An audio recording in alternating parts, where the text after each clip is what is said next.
In this video, I'll show you how you can remove a green screen in any Sony Vegas. So it doesn't matter which one you're using. I'm pretty sure I'm using Sony Vegas 13 Pro, which is quite an old version. However, it should work exactly the same. So first of all, you want to open the green screen clip. So this is my clip right here. It's a small subscribe template, which is pretty cool. Now all you need to do next is go to Video FX, and then you want to find chroma keyer, which is right there for me.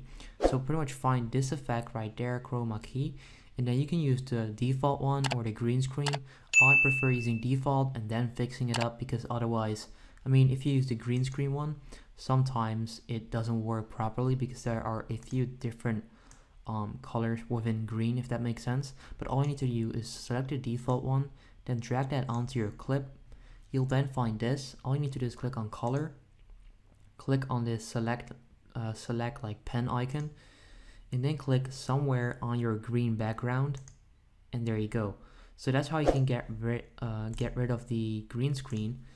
And yeah, that's pretty much how you can do this. So if I just add a solid color right now, we'll just go with yellow.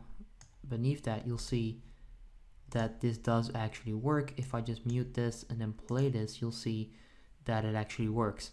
So yeah, that's how you can do this. If this video helps you out, make sure you go ahead and leave a like on the video, subscribe to the channel for more, and let me know in the comments down below if it works, and then I'll see you in the next one. Have a good day.